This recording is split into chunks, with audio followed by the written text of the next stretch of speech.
और बड़ी खबर आपको बता दें, हॉर्मुज को लेकर सेंटकॉम ने एक पोस्ट किया है, जहां हॉर्मुज में कानूनी रूप से आवाजाही जारी है। इस पोस्ट में लिखा गया, ईरान का हॉर्मुज पर नियंत्रण नहीं है, हॉर्मुज से गुजरने का रास्ता खुला हुआ है, हमारी सेनाएं हॉर्मुज में तैनात हैं। ये सेंटकॉम की ओर से बातें कही गई हैं। यूएस सेना ने जहाजों के गुजरने में मदद भी की है। ये सारी बातें सेंटकॉम की ओर से लिखी गई। पूरा मिडिल ईस्ट एक बार फिर से जंग के मैदान में तब्दील हो चुका है। अमेरिकी सेना ईरान के अहम शहरों को निशाना बना रही है। बदले में खामनेई की फोर्स भी इन हमलों का हर माकूल जवाब देने में कोई कसर नहीं छोड़ रही। खाड़ी देशों में मौजूद अमेरिकी ठिकानों को मलबे में तब्दील कर रही है, जिसके बाद जून का वो नाजुक समझौता, जिस पर अमेरिका और ईरान के बीच जैसे तैसे हड़बड़ी में जल्दबाजी सहमति बन गई थी, उसकी पूरी तरह से मानो धज्जियां उड़ चुकी है। दरअसल बीती रात अमेरिका ने एक बार फिर से ईरान पर बड़े पैमाने पर एयर स्ट्राइक की है, जिसका जिक्र अमेरिका पहले भी कर रहा था। इस दौरान करीब 140 सैन्य ठिकानों को निशाना बनाया गया, जिसके बाद ईरान ने मोर्चा संभाला और दावा यह किया जा रहा है उसने कुवैत में अमेरिकी पैट्रियट एयर डिफेंस सिस्टम, गोला बारूद डिपो और रडार साइट को निशाना बनाया है, जबकि बहरीन में अमेरिकी कम्युनिकेशन सिस्टम और रडार साइट को तबाह कर दिया गया है।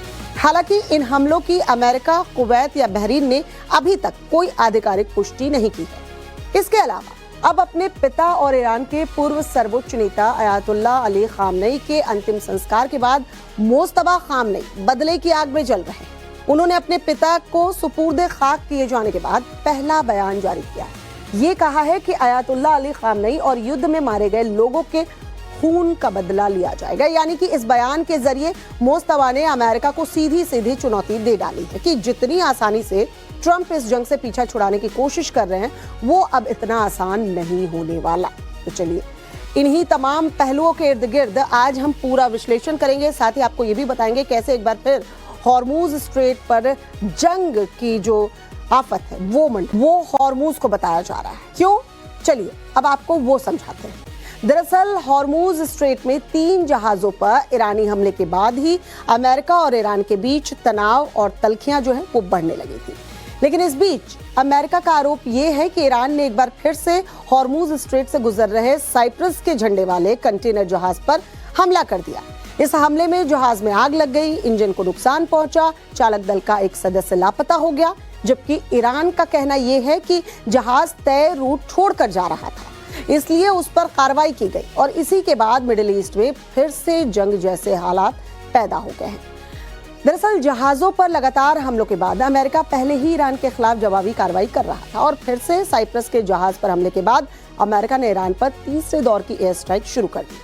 अमेरिकी सेना के मुताबिक इस ऑपरेशन में करीब 140 सैन्य ठिकानों को निशाना बनाया गया। इनमें जो है बुशहर, असलयोह, जास्क, चाबहार और कई दूसरे सैन्य ठिकाने बताए जा रहे हैं, जिसके बाद बदले में ईरान ने भी पलटवार का दावा किया है। ईरान का दावा यह है, ईरान ने कुवैत, बहरीन, कतर, यूएई और जॉर्डन में अमेरिकी ठिकानों यानी अमेरिकी बेस पर निशाना बनाते हुए स्ट्राइक्स किए हैं, ड्रोन और मिसाइल से हमले किए गए हैं, जिसके बाद कतर और बहरीन में मिसाइल अलर्ट जारी हुआ है, जबकि यूएई ने भी ड्रोन और मिसाइल खतरे की चेतावनी दी है। बावजूद इसके ईरान का दावा यह है कि उसने इन हमलों के दौरान कई अमेरिकी बेस को धुआं कर दिया है। दरअसल पूरा बवाल अब एक बार फिर से हॉर्मुज पर आकर अटक गया है। यही वो जगह है, यही हॉर्मुज स्ट्रेट जिसको लेकर बार बार बवाल हो रहा है और मिडिल ईस्ट में अस्थिरता बनी हुई है। अब अमेरिका चाहता है कि हॉर्मुज स्ट्रेट सभी जहाजों के लिए बिना रोक टोक खुला रहे। दूसरी ओर ईरान ये कह रहा है कि जब तक अमेरिकी दखल जारी रहेगा, हॉर्मुज स्ट्रेट पर उसका कंट्रोल रहेगा और जरूरत पड़ने पर जहाजों को रोका जाएगा। और कंटेनर्स पर बार बार ईरान के हमले इस बात की तस्दीक भी कर रहे हैं कि भाई हम तो जाने नहीं देंगे, ऐसे आपको जो तय रूट है उसी से जाना होगा, वरना फिर हम अटैक करेंगे। किसी भी हालत में हॉर्मुज स्ट्रेट से ईरान जो है वो पीछे नहीं हटेगा। यहाँ तक कि ईरान पहले भी ये कह चुका है कि हॉर्मुज उनके लिए परमाणु हथियार से भी बढ़कर है। सवाल ये उठता है कि मिडिल ईस्ट में आगे होने क्या वाला है। तनाव के बीच ओमान, ईरान और अमेरिका के बीच बातचीत कराने की कोशिश कर रहा है।